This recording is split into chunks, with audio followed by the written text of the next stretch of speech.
right. And now that you have a little bit more understanding of your crow pose, your Bakasana, is time to speak about Bakasana, the crane pose. So when we look about Bakasana, we say straight arms. Yes, straight arm strength versus Bakasana, bent arm strength. That is the major difference between the two. What we need for our Bakasana is definitely more wrist flexibility and more wrist strength. So my suggestion would be for you, if you're still working on your Bakasana, use Bakasana as essentially conditioning for Bakasana. So use the experience of your Bakasana to start to build the proprioception into your fingers and also the strength into your wrist. Because the big thing, especially for our wrist with Bakasana, is that we cannot rely on having our body leaning like in the other poses with the knees outside, where you can in a sense hang, relax the feet and not have the full body engaged. With Bakasana, with the straight arms, the whole body needs to be engaged because you don't have anywhere that you can lean on. So you really rely on this full closed chain. So there it is very important that you have everything down from closing in the arms, having this closed circuit of energy, of lift going through the entire body, strong serratus anterior, strong back muscles, and feeling comfortable that your fingers and wrists can hold your whole body weight up without having the bent elbows where the knees can relax, and that you have a little bit more division of the weight. Essentially is less about stacking and more about building your own lift from ground up.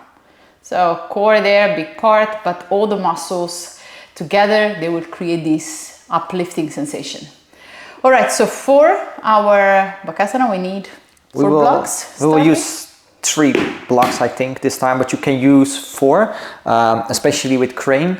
The point is that Ailey could show it with 1, but the point is that maybe for you, you want to use 2. You will maybe show it with 2 for the first time, but it is to get that knee lift as high as you can, maybe all the way up towards your armpit. So you want to get that lift as high as you can, so that you can keep the arms straight and have the hips up high directly. So I will take 3 blocks, 2 for my hands and 1 for my feet actually. So I will start with this one. So I will use 1 block under my feet, and I want to use, actually there are 2 things you can do. If you're using blocks, you can also bring the fingers down onto your blocks as you lift, because this one will provide a little bit more grip to your hands.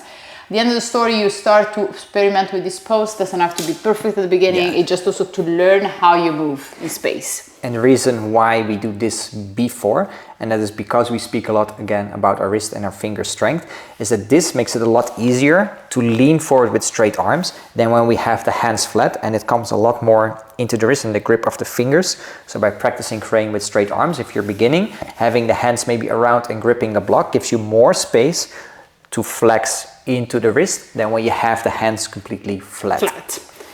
So for this, I can kind of bring my... And you turn them out into a V shape. So again, this is also the other thing that we did in the first one, that I told you that the hands don't need to be straight, they can also turn slightly out. Also the flexion in the wrist is easier when it's a little bit sideways. Here I have more flexion into my wrist than when I have it with a straight hand. So this is harder than when I have it slightly sideways, and I can bend easier my wrist. And again, that releases a little bit the tension and maybe strain on your wrist. Right, so from here, I will kind of step on top of my block. Now, I want to bring my 2 blocks pretty close by. The reason is because more I move forward with my blocks, more my wrist has to flex. And also her whole body has to lift up towards there. So you want to bring everything close in, maybe even having the blocks touching the block that she stands on if you have that space. Yeah. So I will start almost like in a forward fold, if you wish. Yes, it's almost a standing forward fold, and you want, as you see, she keeps the arms straight from the get-go. So she doesn't go with bent arms and then straighten them out. That is much harder because you need a full more strength from your upper body. So keep your arms straight as you lean forward, and then you bring the knees as high as you can get. So maybe they don't all the way come towards your armpits, maybe they stay a little bit more towards your tricep. Wherever they go, start to lean forward into the hands and really push through that whole back line. Maybe stay on the toes. If you have that space and you feel, you can tap one down, maybe lift the other, or just lift both of them if you feel comfortable with the straight arms. and maybe lay, fall out. So as you notice, like I felt a little bit more forward because my weight is way more forward. So if this one happens to you while you're there, it's also a possibility, so don't get discouraged of it. Yes, because what happens a lot of times is that as soon as people start to come forward to go towards the straight arms, and when they lean forward, is that they a lot of times bend the elbows before. You want to really to try, like what Eddie was showing, is to keep the arms straight, to lean before lifting the legs up and coming back down. It's much harder when the elbows are slightly bent and you come with bent elbows and then you need to straighten them all the way up. This is a much harder work for your back line, your serratus anterior. So if you don't have the strength yet, feel really that directly from the get-go, if you practice full crane, Bakasana, straight arms all the way. If you feel anything in your wrist, come down and just slowly rotate the wrist a little bit. Always take care of the joints.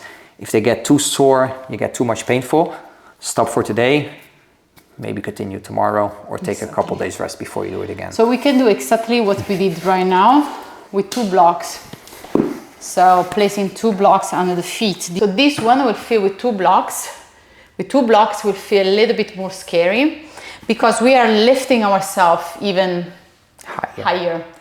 So again, this one is just experimenting and trying out things. So it doesn't have to feel perfect. It doesn't have to go perfect on the first go, but it's just to experience.